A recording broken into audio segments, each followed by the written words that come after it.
Nous sommes de retour toujours dans ce Power Mega Ranking de la saison. Nous avons fait le classement. Eric et Adri sont toujours avec nous. On continue d'enregistrer. Nous allons maintenant rentrer dans les équipes peut-être les plus discutables sur le why not en playoff. Est-ce qu'on est à peu près certain de les voir arriver ou est-ce qu'on est carrément contender Super Bowl? Eric et Adri sont toujours là.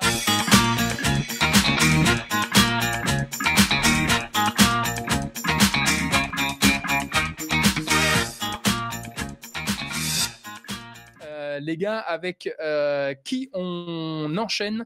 Adri, je te propose notamment de prendre la main et d'aller du côté. Comment on va les appeler? On va arrêter de taper tout sur l'équipe, mais finalement ils s'en sortent pas trop mal et on les voit un peu mieux dans cette deuxième partie de saison. On est en Géorgie. Oui, chez les Falcons, effectivement, où leur saison a pris un réel tournant après le remerciement du coach et du GM il y a quelques semaines. Ils se retrouvent à 3-6 après un début de saison à 0-5, où ils montrent pas mal de belles choses. Et bien sûr, on le sait, hein, ils ont perdu. Nombreuses de leurs défaites sont à des scores très, très, très justes. Donc voilà, c'est une équipe des Falcons qui est hyper qualitative, plus au niveau de l'attaque que de la défense, bien entendu. Mais quand on est une équipe qui arrive à marquer autant de points avec un Todd Gurley qui est plutôt honnête, on va dire, pour son retour dans cette équipe-là, un Matt Ryan qui continue à envoyer du bois, Julio Jones, toujours au niveau, Chris Godwin, Chris Godwin, je dis n'importe quoi, Calvin Ridley, pardon, qui est toujours excellent aussi quand il n'est pas blessé. Donc bon, moi, c'est clairement un why not par défaut, parce que je les vois gagner beaucoup de matchs pour finir la saison, malgré un calendrier plutôt pas évident. Là, on a une bye la semaine qui vient, ensuite c'est les Saints et les Raiders. C'est pas des matchs évidents, hein, bien entendu, mais ils vont pouvoir prouver que c'est une équipe sur laquelle il faut compter, et pourquoi pas pousser en deuxième partie de saison pour récupérer allez, la 7e place, la wildcard, la place de wildcard dans NFC. Oui, parce que j'allais venir là-dessus. C'est peut-être compliqué d'aller chercher une place en playoff, notamment avec les Bucks et les Saints devant. Du coup, why not ou next year? Pour moi, why not? Parce qu'ils ont montré assez de belles choses là sur les 3-4 derniers matchs pour totalement retourner leur saison. À Eric, vérifier, bien sûr, hein. Moi, j'aurais été plutôt du côté see you next year, avec du très positif parce que l'attaque est en place. Mon problème, c'est la défense. C'est clairement ça. Mon problème avec les Falcons, c'est la défense. C'est vraiment trop l'autoroute du fun. Tout le monde passe et se fait plaisir. Enfin, c'est pas possible, quoi. On C'est peut pas dire la même possible. chose sur les Packers, hein. On peut me dire la même chose pour les Seahawks, hein. vous Oui. êtes Ah d'accord, ok. On attaque la deuxième partie, ça chauffe là, ça y est. Bon, d'accord, ok. Mmh. Donc next year pour la Ouais, choke Ah team. OK, bon. pour moi next OK. year, mais playoff, Traumatisme entendu. dans les matchs importants. Enfin, vraiment. Après, c'est facile à dire quand on n'est pas sur le terrain, mais le traumatisme porté par ces défaites en dernière seconde à chaque fois, tu vas arriver dans les matchs importants qui sont finalement les playoffs avant l'heure où c'est win or go home. Ça va compter. Ça va compter. Ça risque d'être compliqué. On enchaîne, Eric, du côté des Panthers.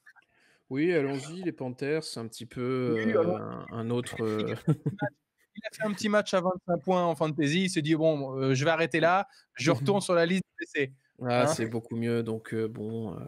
Après, c'est dommage parce que pour moi, si je prends l'exemple de Teddy Bridgewater, c'est quelqu'un que j'aurais mis dans le mix, en tout cas, pour un peu le comeback de l'année, je trouve. Parce que enfin, il se donne. Quand tu le vois sur les matchs, il se donne à fond et tu sens qu'il méritait cette place. Comment dire, qu'est-ce que je raconte moi, de titulaire, voilà, je sais même plus parler, excusez-moi.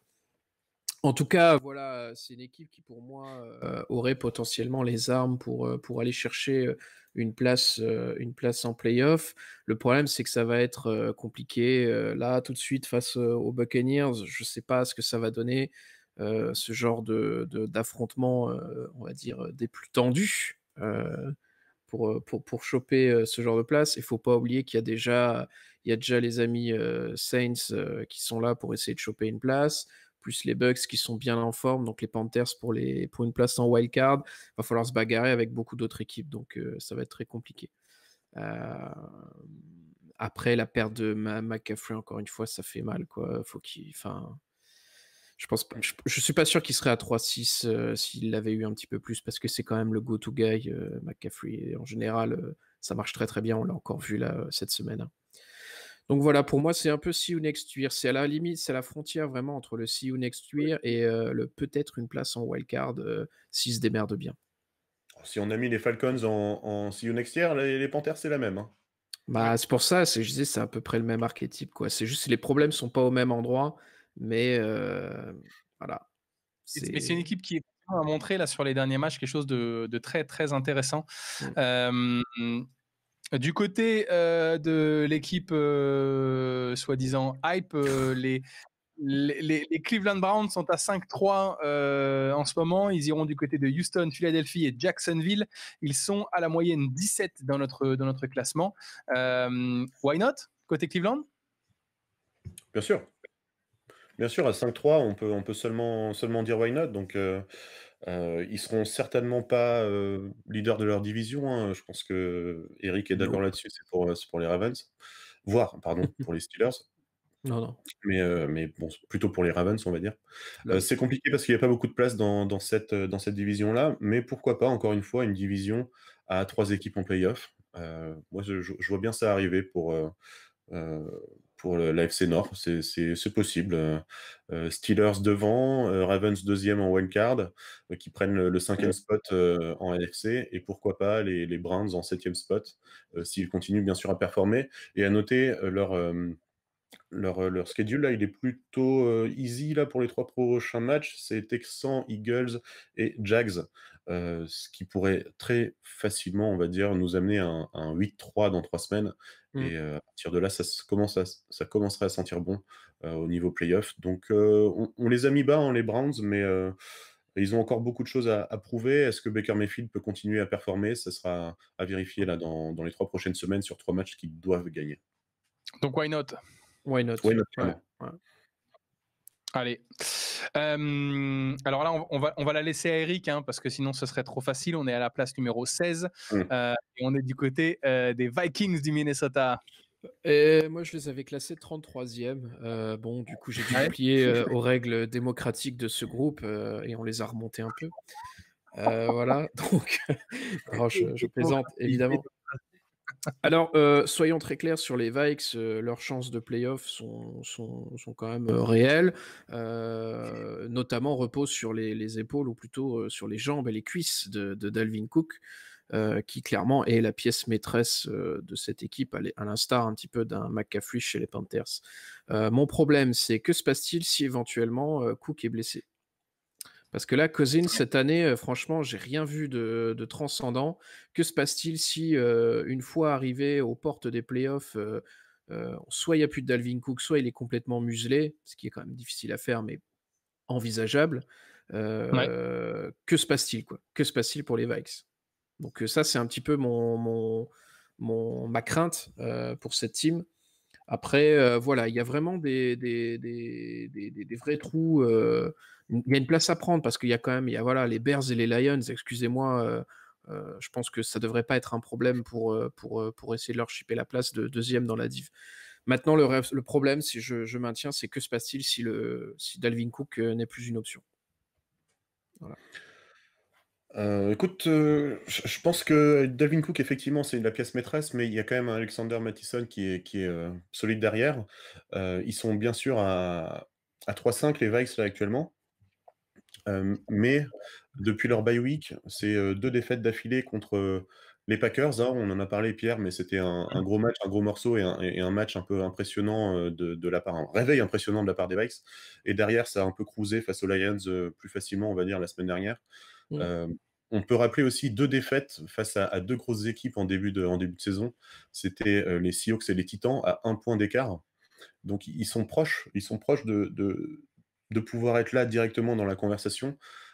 Pour moi, là, leur semaine de pause leur a fait du bien. Ils ont commencé à trouver leur rythme en défense, mine de rien, avec une défense très, très jeune, surtout au poste de cornerback et d'ailleurs dans tout le secondaire, à part Harrison Smith qui est toujours, là, performant et Harris, l'autre safety. Bon, pour moi, là, ils pourraient finir leur saison et quasiment gagner tous les matchs. Il y a un gros match face aux Bears là, qui les attend lundi soir. Je vais clairement pas beaucoup dormir lundi soir parce que j'ai envie de voir ça. Mais ça va être hyper intéressant et pour moi, ils sont vraiment sur une pente ascendante, les Vikes, pour finir la saison de la meilleure des manières et choper une place en wildcard. J'y crois vraiment après deux semaines importantes et intéressantes. Et je trouve d'ailleurs sur les deux derniers matchs que, en tout cas, les Vikings visuellement rankent meilleurs que les Bears. Oui. Et c'est vrai que Dalvin Cook a tout d'un coup là, boosté ça là. Il a fait d'ailleurs contre les Packers, il a fait un match. Il a fait un match de folie d'ailleurs, top joueur fantasy. Pour l'instant, si je dis pas de bêtises, hein, toujours pareil, mais les Vikings sont à 3-5, les Bears sont à 5-4, mais on sent les Vikings plus proches du comeback. En tout cas du retour à un niveau playoff. Et c'est vrai que next year, why not, mais j'aurais plus tendance à les ranker au-dessus des Bears quand même. Ouais, oui, très clairement. D'ailleurs, là, dans le ranking, dans le consensus qu'on a fait, on aurait pu, je pense. Enfin, moi personnellement, j'ai mis 16 Vikes et 17 Bears, par exemple, tu vois. Donc, moi, je les ai mis 18. Disons que c'est pas des équipes sur la même dynamique du tout, quoi. On a les Bears qui se cassent la gueule dernièrement, et puis les Vikes dans l'autre sens qui commencent à exploser dans le bon sens. Donc, à vérifier lundi soir, ça va être intéressant. Bon, yes. Excellent. Du coup, on est tout de suite du côté de Chicago, donc on reprend finalement un peu tout ce qu'on a dit. Nick Foles prend les commandes, bien entendu, de Chicago dans cette bataille finalement liée à la NFC Nord. On vient de dire qu'on rankait les Vikings au-dessus des Bears. Est-ce que tout le monde confirme ça? On reste dans un why not parce que je pense que la bataille va être open, mais Eric, est-ce qu'on confirme ça quand même? On reste sur les Vikings devant? Le problème, c'est qu'il n'y a pas d'attaque en fait aux Bears. L'offense est vraiment très peu productive au final quand tu regardes la physionomie des matchs. C'est extrêmement poussif et on est obligé d'attendre un peu le garbage time pour que on tente des choses un petit peu, si je puis dire, couillues, pour essayer d'aller chercher Allen Robinson ou Anthony Miller dans le deep. Non, mais voilà, sinon il se passe rien, quoi. Je veux dire, il se passe 2 cartons où ils mettent 0 ou 3 points et bon. Enfin, je pense qu'ils sont dans cette dynamique inverse où ils sont sur la pente descendante. Et là, à mon avis, on va avoir un genre de chassé-croisé où les Vikes vont reprendre l'ascendant. Ils sont dans une bonne dynamique et les Bears, pour eux, là, je les vois perdre là, sur la suite. Ça joue quoi? Ça joue en plus donc Vikes, ils ont une bye et les Packers. Donc, et Green Bay, ils enchaînent. Ça, à mon avis, c'est 2 défaites.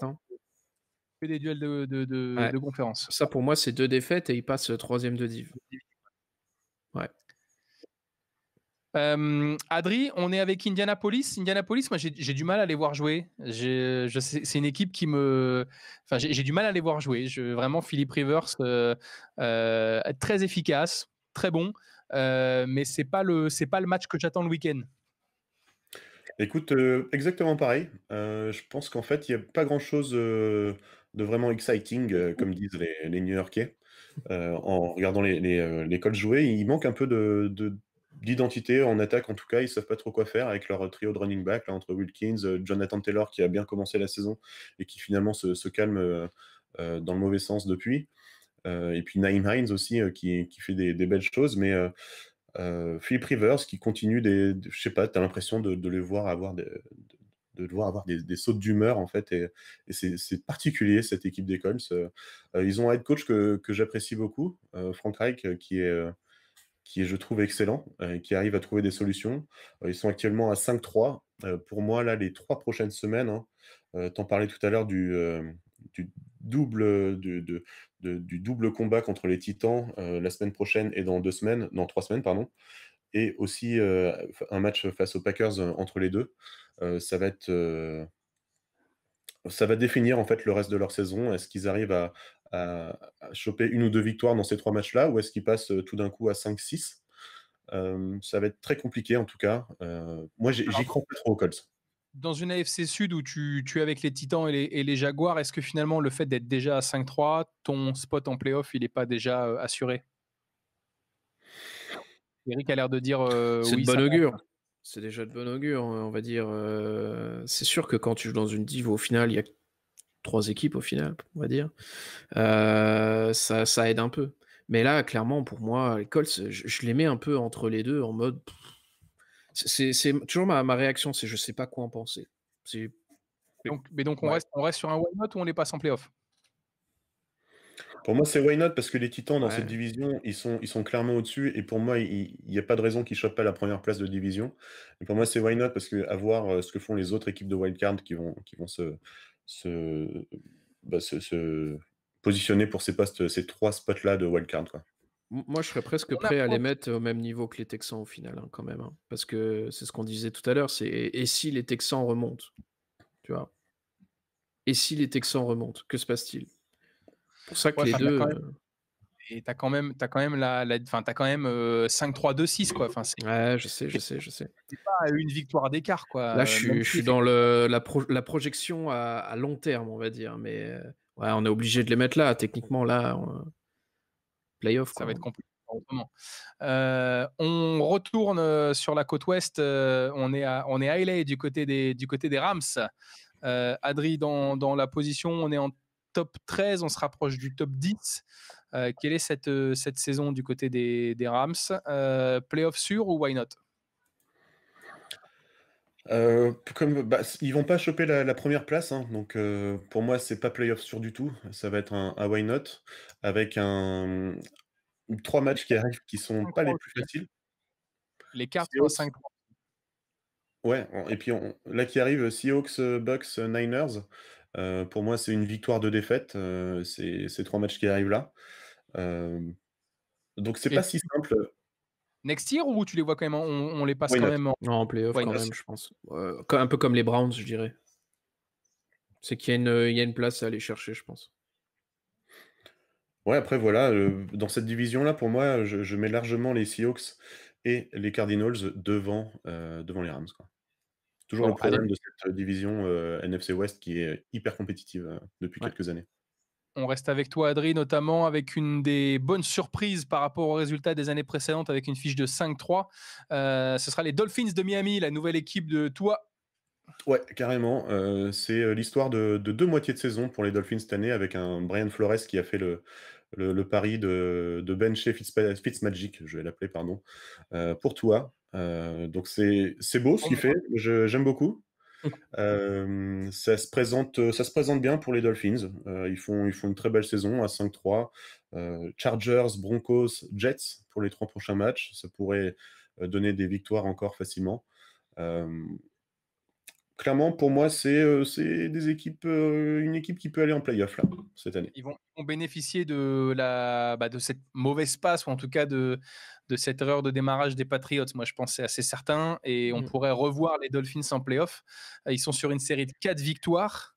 Et c'est du pas vu depuis très longtemps. Et surtout, ce qui est très impressionnant du côté de Miami, c'est seulement 161 points encaissés. Très belle défense du côté de Miami. Why not?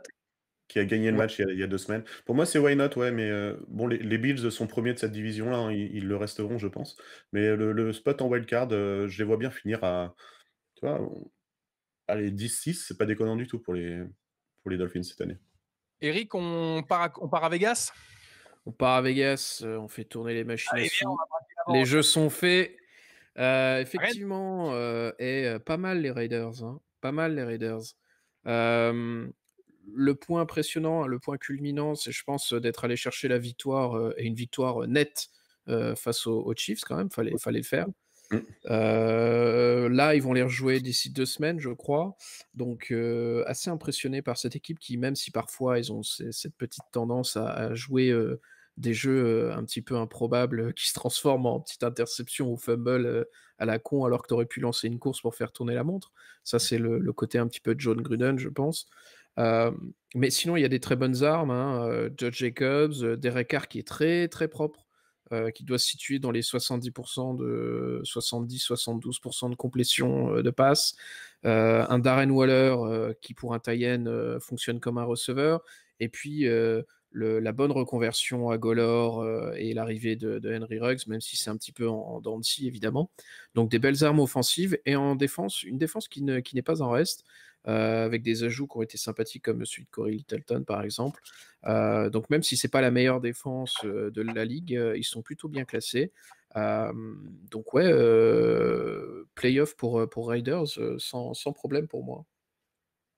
Je remets les Patriots, que je les avais oublié de les mettre dans le classement. Les Raiders, playoff sûr. Playoff sûr, je vois mal.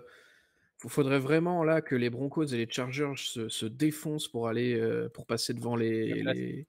Ouais, c'est compliqué. Hein. Enfin, je pense que dans la division, encore une fois, on est sur la FC West. Chiefs, Raiders, Broncos, Chargers, ils sont déjà à 5-3 et je pense que le fait d'être sur ce classement, ils sont sur un strike de 2 victoires de suite. Donc, ça sent bon du côté de Vegas pour une première année en playoff du côté de Las Vegas, hein, pas du côté des Raiders, bien entendu.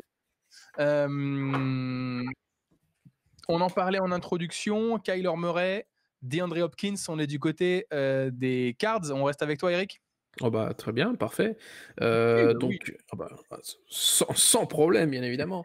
Voilà, petit chouchou pour ma part, pour les Cards, vraiment très belle poursuite en fait des efforts qui ont été commencés l'année dernière, avec des matchs beaucoup plus savoureux, nous dirons, avec vraiment une attaque beaucoup plus spectaculaire et surtout un Kyler Murray en très très très grande forme, une défense qui est un petit peu limitée quand même parfois, même s'il y a de très bons éléments comme Buda Baker par exemple, je pense à lui en premier, ou un Patrick Peterson un petit peu sur la sortie aussi, mais en tout cas il y a des armes assez intéressantes de ce point de vue-là.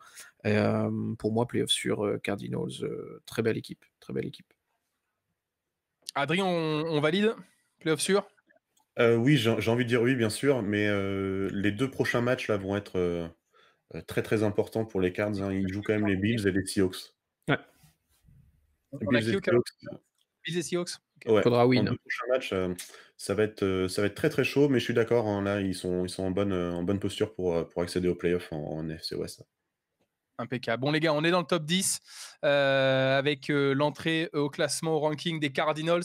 On va aller chercher, bien entendu, toujours nos concurrents pour les playoffs, mais on va commencer à aller chercher des contenders pour le Super Bowl.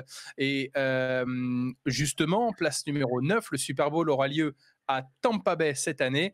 Adri, est-ce que les Cardinals font office, pas les Cardinals, les Buccaneers, pardon, font office de favoris?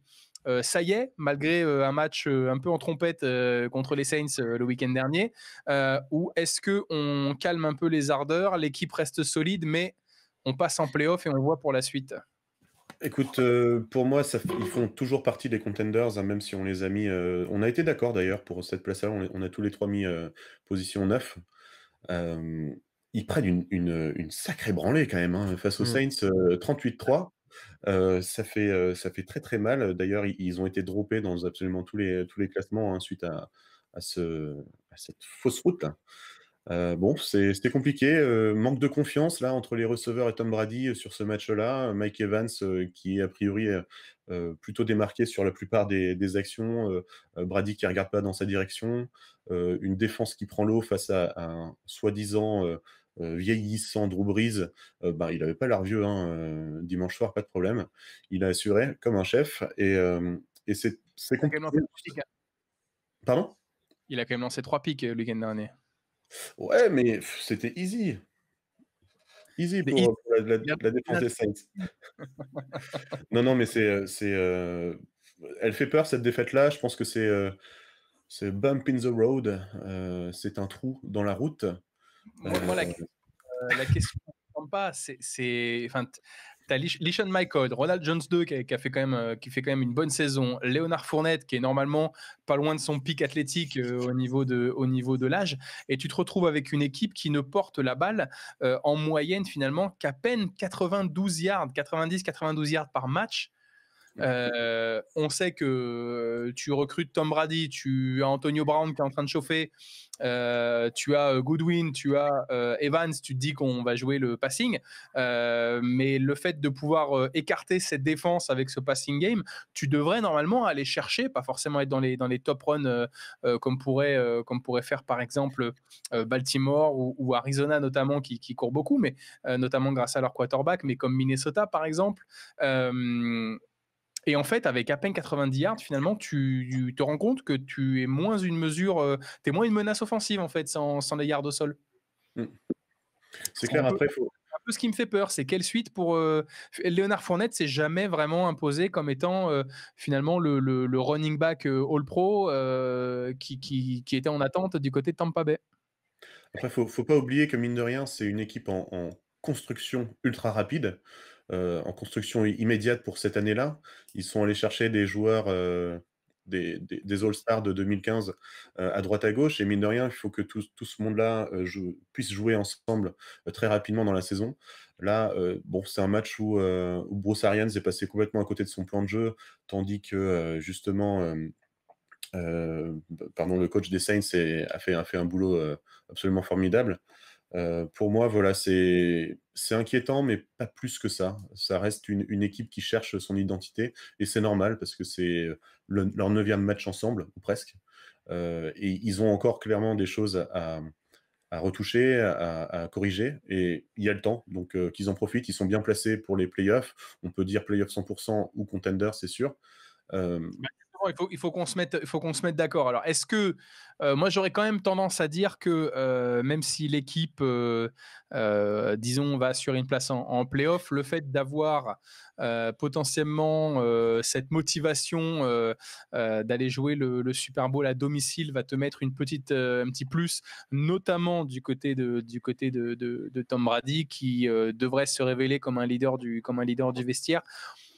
À cause de ça, j'ai quand même envie de les glisser sur Super Bowl Contender. Eric? Yes, no. Pour moi de les mettre en contenders. Autant en playoff, ok, sans problème, on le met tranquillement, il n'y a pas de souci, il n'y a même pas à discuter. Autant c'est vrai que là, la dernière performance face aux Saints, je ne m'attendais pas à ça, que ce soit un match serré, disputé, sans problème. Mais un tel écart, bon, c'est vrai que ça peut arriver des accidents de la route, entre guillemets, on va dire. Mais est-ce que c'est pas aussi quelque chose qui montre certaines limites de l'équipe, qui pourrait les empêcher de vraiment être un vrai contender? Parce que là, en face, si tu vas devoir aller chercher des équipes peut-être un petit peu plus habituées à jouer ensemble, je sais pas comment ils vont s'en sortir, en fait. Donc pour dire contender, c'est déjà chaud, hein. C'est vrai que les 2 défaites contre les Saints, d'ailleurs, en début de saison et le week-end dernier, prouvent que contre des grosses équipes, c'est un peu plus compliqué. Malgré ça, ils ont quand même battu Green Bay. Donc, c'est encore une fois, je pense que playoff sûr, c'est certain, mais le côté domicile dans le vestiaire avec beaucoup de vétérans à la conquête forcément d'une seule chose, c'est cette victoire, cette bague, peut faire la différence. On enchaîne avec la place numéro 8 et on s'est mis d'accord du côté des Titans du Tennessee. Qui c'est qui y va? Ouais, équipe qui continue bien sur sa lancée de l'année dernière, au final, qui avait un statut l'année dernière d'outsider, qui cette année a plutôt un statut, je dirais, de challenger, déjà plus sérieux, avec surtout un Tannehill complètement débridé, au final, comme quoi, se séparer de Adam Gase, ça fait vraiment des choses magiques. Peut-être que Sam Darnold devrait changer d'équipe. Voilà, petit message soit en passant. Est-ce qu'on les pousse jusqu'au Super Bowl? Je pense qu'ils n'étaient pas très loin l'année dernière quand tu regardes. Ils n'étaient pas si loin que ça, hein. Franchement, je serais presque chaud de dire comme Adri, why not? Mon problème, c'est que j'ai envie. Alors, c'est un peu foufou, hein, mais j'ai envie de pousser surtout les Bills. Du coup, je peux pas mettre et les Bills et les Titans, quoi. Au bout d'un moment, c'est chaud, hein. Pour moi, ils vont en contender parce que c'est une équipe hyper complète. Alors bien sûr, c'est pas une équipe qui explose ses adversaires avec des 38-3 comme peuvent le faire les Saints. Mais à côté de ça, ils sont complets. Il y a un Derrick Henry qui est solide. Alors bien sûr, le jeu au sol est nickel. Le jeu dans les airs aussi est très bon avec Ryan Tannehill qui a quand même des armes de choix. Hein. On pense à AJ Brown, Corey Davis, C'est très bon. Adam Humphries de temps en temps. Jonu Smith, le tight end, qui revient un peu en forme une semaine sur deux à vérifier. Une défense qui est toujours honnête, qui fait le boulot aussi. Et surtout, milieu de tableau, milieu de tableau, voilà, bon. On pourrait avoir plus, mais ce qui est important, c'est qu'ils trouvent des moyens de gagner leur match, même s'ils n'explosent pas les équipes en face. Et ils restent en fait sur leur dynamique de fin de saison dernière. Et pour moi, du coup, c'est une équipe très très solide qui pourrait être un contender au Super Bowl cette année. Finalement, par rapport aux autres équipes qui ont très clairement annoncé, on aura pas mal de contenders là qui vont arriver. Finalement, le Tennessee et comme disait Eric, Tennessee et Buffalo sont finalement les gros outsiders, les grosses cotes là pour le Super Bowl. Hein. On pousse Tennessee dans le classement. Allez, on est fou. Soyons fous. Allez, il en faut un premier. Allez. On enchaîne du côté des Seahawks et de la machine du duo DJ Metcalf et Russell Wilson qui se montre particulièrement très très très efficace sur ce début de saison. Pareil, Adri du côté de Seattle. On sera en playoff, c'est à peu près certain, c'est établi là pour toutes les équipes qui restent. La question, c'est de savoir est-ce que c'est de nouveau une année Seahawks ou est-ce qu'il va manquer un facteur clé pour le Super Bowl? Alors écoute, on peut parler Seahawks, il n'y a pas de problème, mais je ne sais pas si tu as fait exprès de passer sur l'équipe numéro 7. Eh bien non, j'ai pas fait exprès, mais c'est... non, pour de vrai. Eric, me regarde pas avec ces yeux-là. Donc on rembobine, on replay. Nous sommes du côté de Baltimore. Et on reste avec Adri, puisque Eric a fait les Vikings. Je me tais et j'attends. Ok, alors les Ravens, bien sûr, je vais commencer par là, pour moi ils sont contenders, mais bien sûr il y a plein de problèmes chez les Ravens. Surtout... J'aime bien bien sûr il y a plein de problèmes, évidemment. Si, monsieur Geoffroy. Pour moi il y a beaucoup de problèmes et surtout en attaque. Un problème d'identité, un problème de Lamar Jackson qui n'arrive pas à évoluer dans le bon sens, je trouve. Un problème de distribution des ballons sur les receveurs qui ne touchent rien en ce moment. Marquise Brown, catastrophique. Mark Andrews, pareil. Dez Bryant, peut-être le retour, qui ferait du bien à tout le monde. Bon, j'y crois pas du tout, mais à voir. Bon, ça reste les Ravens, ça reste un top 4 de la saison dernière. Ils sont à 6-2 cette année. Ils enchaînent avec 3 gros matchs. Là, surtout 2 gros matchs. Hein. Ils commencent par les Pats, ensuite c'est les Titans et les Steelers. Ils ont beaucoup de choses à montrer là, contre les Titans et les Steelers pour ces 3 prochaines semaines. Écoute, Eric, je vais te laisser un peu parler. Pour moi, c'est des contenders, mais c'est des contenders décevants, en fait, parce qu'on s'attendait à mieux en ce début de saison et on s'attendait à ce qu'ils trouvent un rythme de croisière un peu plus, surtout au niveau de l'attaque, où Lamar Jackson pouvait prendre de meilleures décisions, pouvait avoir de meilleurs jeux, pouvait peut-être moins courir avec le ballon dans ses mains et plus distribuer à droite à gauche la balle comme il a su le faire, il a su nous le montrer l'année dernière. Eric, t'en penses quoi? C'est honteux. Voilà. C'est ce que j'entends est honteux. Non, tu as raison sur la plupart des points que tu évoques, puisque bon, on a un problème quand même, il faut être réaliste, de play call. Parce que tous ces run design, QB, enfin en tout cas quarterback supposé prendre le ballon et courir, tous ces RPO, etc., c'est des jeux qui sont appelés non pas par Lamar, mais par le staff. Quoi. Donc, pour moi, le problème est là. Quand tu es face à la D des Steelers en première et 10 près de la goal line et que tu fais 3 runs plein centre en disant ça va passer, et que tu tentes rien d'autre, il y a un problème. Les quatrièmes tentés, alors que on sait que les gens ont vu suffisamment de vidéos pour s'adapter, ça ne fonctionne plus non plus. Ce dont on a besoin, c'est effectivement de redistribuer, rebalancer un petit peu le jeu et surtout de s'inspirer un petit peu plus de ce qui est fait aux Cardinals, selon moi, où les RPO sont support en fait du jeu à la passe. Là où nous, le RPO et autres courses sont le point central de ce qu'on fait, et de temps en temps, on fait une passe pour libérer, histoire de dire, voilà, on essaie d'avancer.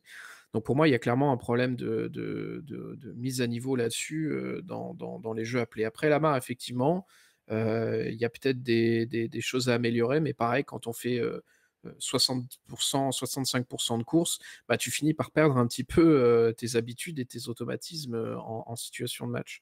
Donc attention, moi je ne les vois pas en contender Super Bowl. Je pense que c'est triste à dire pour ma part, hein, mais je nous vois plus en contender pour aller perdre malheureusement en playoff au premier ou deuxième tour, quelque chose comme ça. Donc attention, gros danger si on ne se réveille pas maintenant et qu'on n'enclenche pas la seconde, quoi. Est-ce qu'un running quarterback, en tout cas prédominant, un quarterback porteur de ballon gagnera un Super Bowl? En tout cas, Michael Vick n'a pas réussi pour Lamar Jackson. Pour le moment, ça risque d'être un peu compliqué. Je pense qu'ils vont être un peu short, effectivement. Je vous propose playoff sûr, mais on ne sent pas le facteur X permettant de passer cette dernière étape pour le Super Bowl. Trop de choses on a vu là récemment qui gênent, qui dérangent. Bon, du Bon, côté, leur défense est hyper solide et ça, c'est un gros point fort quand même. Certes. j'ai quand même, encore une fois, je pense que cette mono, le mono weapon un peu avec Lamar Jackson, et comme tu l'as dit, les receveurs sont un peu sur le flanc là. D'ailleurs, j'avais Brown sur la fantasy, il fait pas beaucoup de points. J'ai peur que dans les grands moments, il va falloir quand même mettre des points à un moment donné, et que quand tu vas te retrouver avec les défenses, que ce soit KC, que ce soit Pittsburgh, que ce soit Green Bay, ça va être compliqué de jouer uniquement sur la mobilité de ton quarterback, non pas uniquement la mobilité à jouer derrière la ligne de scrimmage, mais aussi lui, on n'est pas comme Mahomes qui est mobile à jouer derrière la ligne de scrimmage et qui effectivement aller chercher peut-être 1 ou 2 yards. On sent très clairement que quand il prend la balle et qu'elle est bloquée dans le coude high and tie comme un running back, c'est pour aller gagner 10 yards. Donc peut-être un peu short. Du coup, on retourne avec Adrit du côté de Seattle. Contender pour le Super Bowl, est-ce que c'est l'année des Seahawks? Alors oui, si ils arrivent à corriger des gros problèmes défensifs. Clairement pour l'attaque, je pense que c'est pareil pour vous, il y a rien à dire. Ils sont excellents juste en attaque. Russell Wilson, grâce à Russell Wilson, hein, surtout, et DK Metcalf qui fait une deuxième année stratosphérique là, dans le corps de receveurs. Tyler Lockett, toujours sûr. Chris Carson, malheureusement blessé, qui devrait pas tarder à revenir. Mais l'attaque, pour moi, elle est parfaite, l'attaque des Seahawks. Il n'y a pas grand-chose à dire dessus. C'est en défense que ça pêche et qu'il va falloir vraiment corriger beaucoup de choses. Parce que là, c'est une autoroute. On l'a vu face aux Bills et Josh Allen la semaine dernière. C'est leur gros point faible. À voir s'ils arrivent à vraiment élever leur niveau de jeu en défense. Sinon, ils vont pas aller loin en playoff. Pour moi, ça reste un contender grâce à Russell Wilson et à son année MVP. D'ailleurs, c'est assez simple, hein. Les Seahawks sont la pire équipe de la ligue, notamment en termes de yards encaissés. Je ne parle pas en termes de points, je parle en termes de yards encaissés par match. Ils sont à 455 yards encaissés par match. Ça veut dire que quand tu vas jouer face à Seattle, tu sais que tu vas bouger le ballon. À la différence de Baltimore qui eux, pour le coup, ne concèdent que 17 points par match. Donc on est sur une équipe qui, pour le coup, ne donne pas beaucoup de points. Et malgré tout, si je reprends la petite feuille de stats, Seattle donne beaucoup de yards, mais en plus concède 30 points par match. Il n'y a que Jacksonville et Dallas qui font pire. Dans une année playoff, oui, dans une année Super Bowl, ça peut sûrement être très très compliqué. Eric, je te propose d'entrer dans le top 5 pour terminer ce méga ranking. Ça fait déjà un petit moment qu'on est en train d'enregistrer. Du coup, on arrive dans le Wisconsin. Oui, alors une petite équipe qui fait parler d'elle doucement, pas très connue, des gens, voilà, c'est clairement des underdogs, hein, comme on dit. Bon, je les vois pas aller très loin, ce sont donc les Packers. Les mecs font des paquets quand même. Les mecs font des paquets, c'est de la poste. Donc non, voilà, plus sérieusement, belle année pour les Packers. Ça commence très très bien. Cette année, visiblement, on a une version, je sais pas comment le traduire en français, mais on a le pissed off Aaron Rodgers. Donc il est un peu vénère et du coup, il a envie de montrer ça sur le terrain. Donc on a la version. Voilà, c'est ça. ça l'a bien énervé, Mmh. il est un peu chafouin, tu vois? Il est un petit peu: «Ah OK, vous voulez me remplacer? OK, d'accord, on va voir si vous voulez me remplacer» et du coup, ça fonctionne, très, très bien, notamment le combo, Rodgers to Adams qui marche extrêmement bien. On l'a encore vu, sur ces derniers matchs. Énorme. Monstrueux, monstrueux. Je pense que des fois, il pourrait fermer les yeux, il trouverait quand même, Adams, Énorme. au bout du truc, quoi, donc C'est mmh, et magnifique. le problème, c'est justement qu'il y a potentiellement que Adams qui est à ce niveau-là, même si, derrière alors Lazare va revenir, Valdez, fait une saison correcte mais Ouais, sans sans plus. plus. Quand même, belle surprise notamment parce qu'on l'attendait vraiment très bas avec le tight end Mercedes qui est un vétéran, qui finalement fait ses 2 catchs par match tranquille. Mmh, Heu Aaron Jones, qui est au rendez-vous. Par contre, ça parfait. manque de deuxième round, c'est-à-dire que, derrière, c'est Williams, sur, le backup d'Aaron Jones, et le jour où tu as Devontae Adams qui est pas dedans, ça Ça peut être pourrait compliqué. bloquer. Ça pourrait bloquer, c'est là la différence, où tu sais, je prends l'attaque par exemple des alors je sais que je vais te chercher loin, hein, mais, des Falcons, il y a Julio Jones, il y a Ridley et finalement on voit qu'un Olamide Zaccheaus peut faire le taf, un Russell Gage peut faire le taf, c'est aux Seahawks pareil, il y a Metcalf, il y a Lockett, il y a David Moore, tout le monde a un rôle à jouer et c'est vrai qu'aux Packers, on pense à Mmh. Davante Adams en premier. À voir avec un Allen Lazare un petit peu plus au top qui lui, pourrait vraiment créer un petit peu des situations de jeu intéressantes. Après le tandem Aaron Jones, Jamal Williams, je suis assez fan, je trouve que ça marche bien, surtout quand Jamal Williams est plus dans son rôle de j'attrape des ballons, où je fais juste un petit changement de rythme, ça marche plutôt bien. Pour moi, Super Bowl contender, Packers, je dis oui, j'achète, sans problème.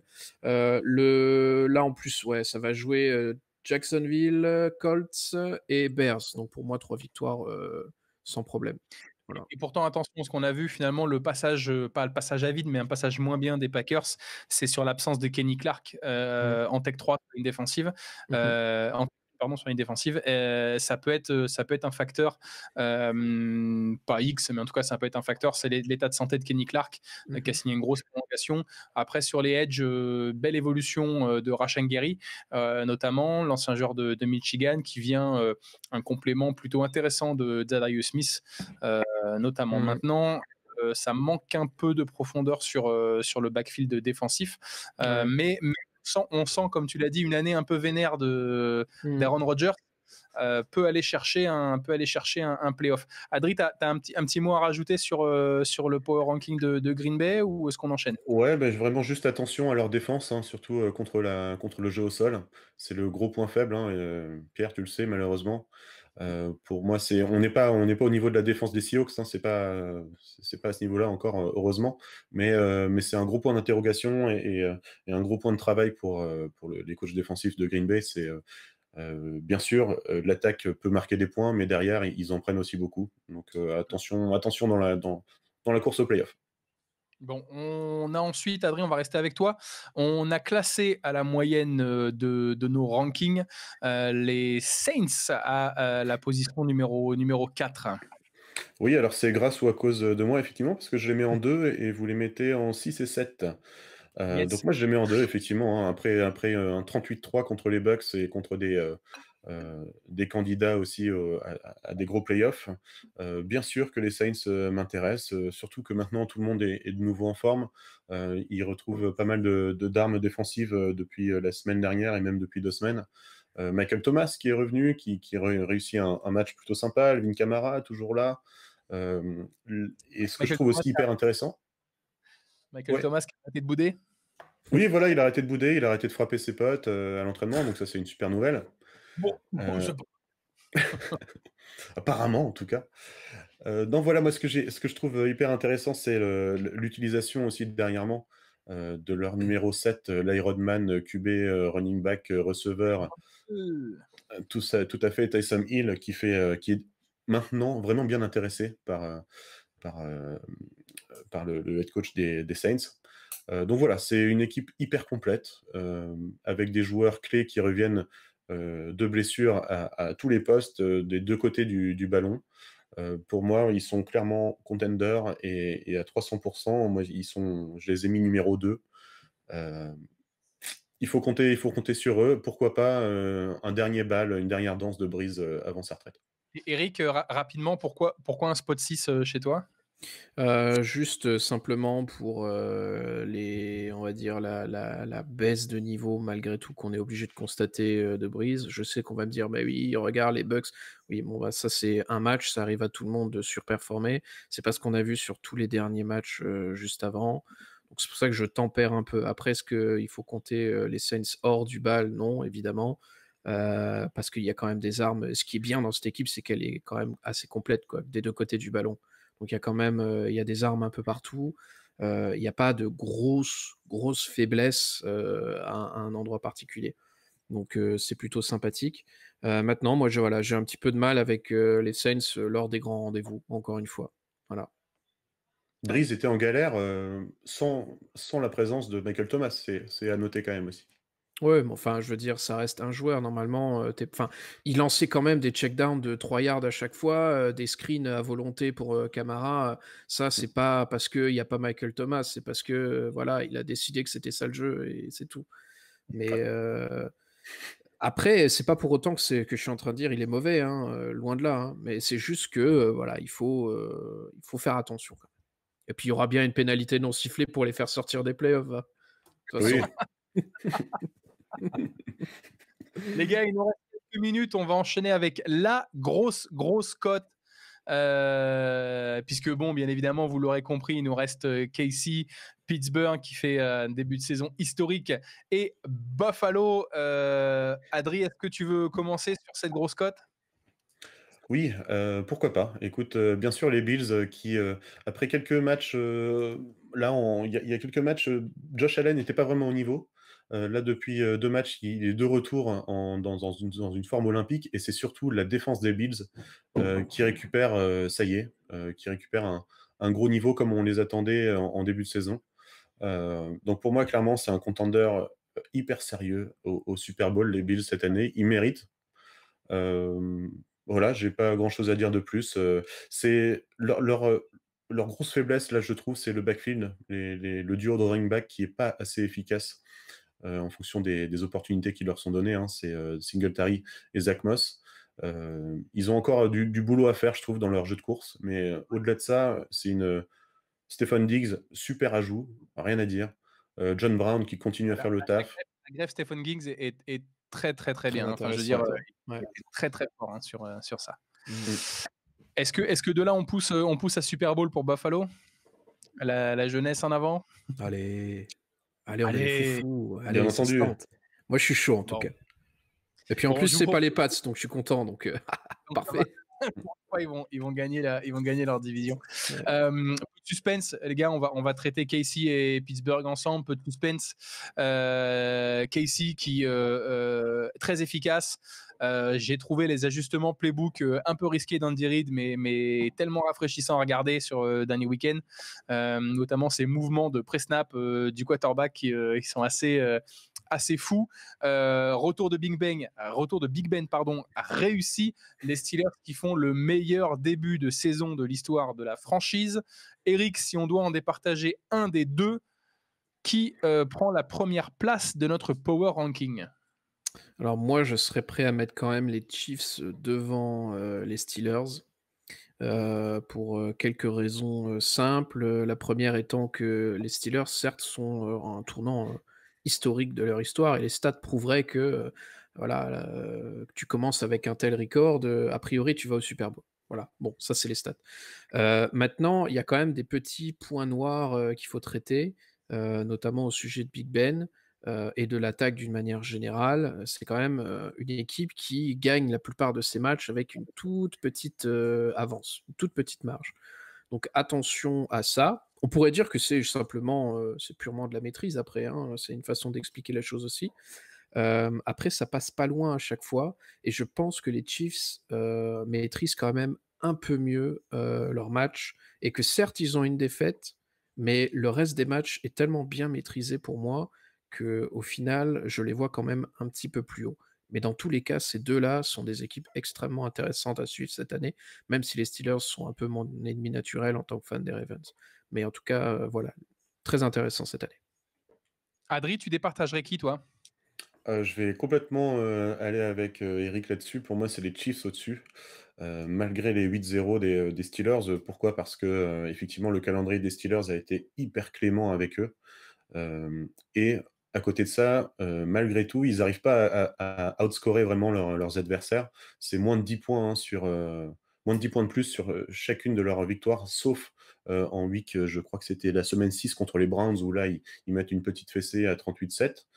Tout le reste du temps, c'est vraiment, heu, c'est pas des victoires évidentes et le meilleur exemple, on va dire, c'est contre les Cowboys, hein, cette semaine dernière, là, où toutes les armes des Steelers étaient sur le terrain, donc il y avait pas de raison que ça se passe mal pour eux, hein. On avait un James Conner qui était en forme, Juju, Deontay Johnson, DeAndre Washington, enfin, toutes les armes étaient là, Big Ben en forme et voilà, ils prennent 10 ou 13 points de retard, ils reviennent, dans la douleur pour finalement l'emporter à une toute petite marge aussi.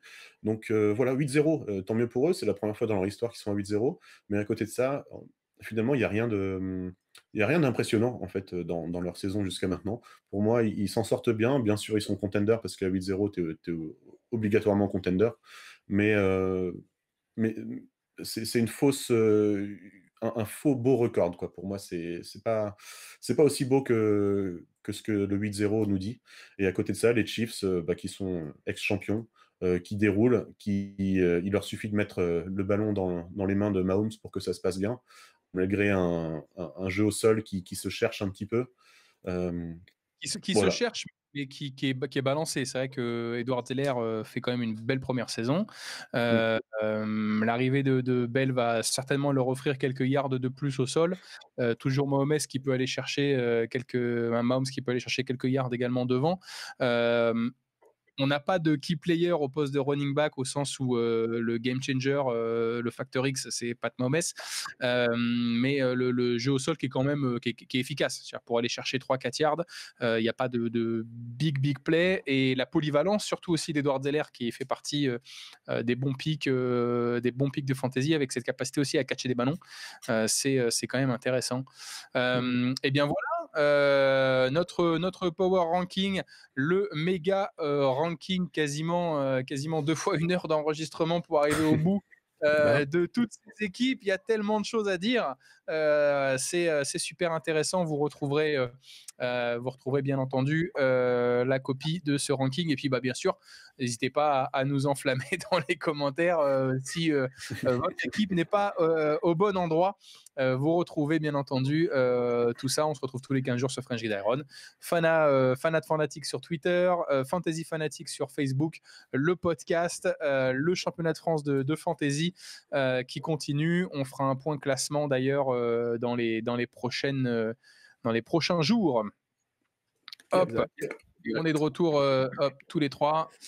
Adri, Eric, les gars, merci dans ce jour férié de m'avoir accordé 2 heures en 1 heure d'émission. C'était un peu plus long que prévu. Voilà, malgré tout, c'est toujours un plaisir de vous avoir, de discuter de foot. Toujours très cool. Vous nous retrouvez sur l'ensemble des réseaux, sur Facebook, sur Twitter, frenchgridiron.co, le site internet, ainsi que tous les replays sur la page YouTube. N'hésitez pas à vous abonner, laisser un commentaire. On continue de suivre ensemble l'actualité de la NFL en attendant le redémarrage de la saison française. On fera aussi un point NCAA prochainement avec les matchs qui s'enchaînent pour nos Frenchies. Les gars, je vous souhaite une très bonne fin de journée. Merci Carrément. beaucoup. Quelle est la prochaine publication pour Fantasy Fanatics là, dans la semaine? Bah, écoute, là, d'ici peu, merci Eric, d'ici peu, on va avoir les classements des 150 participants au Challenge France avec la Ligue des clubs, bien sûr, pour un petit mercredi classique de notre côté. Fin de semaine, on va essayer de mettre un petit peu de fun, on va essayer de parler les gros joueurs en fonction des calendriers restants jusqu'au Playoff Fantasy. Yep. Voilà, on va faire les start and sit traditionnels de fin de semaine pour ce week-end. On essaye de remotiver tout le monde pour que ils continuent à jouer même s'ils sont pas dans les premières places, hein. Et puis qu'est-ce que je peux dire d'autre? On va essayer de leur rappeler aussi que c'est la dernière semaine pour trader. Message pour Jules, message pour Delphin, message pour tous ceux qui sont un peu à la traîne, les gars. Pour moi-même aussi dans notre ligue perso là, où je Le suis pas pire, bien. c'est que t'es à la traîne, mais tu joues. Oui, oui, toujours. Ouais. Moi, il faut jouer les troubles faites, malgré tout. Il faut jouer le coup à fond. Exact. Exactement. Bon, bah super. Les gars, merci beaucoup. Je vous souhaite une bonne après-midi et à très vite sur French Gridiron.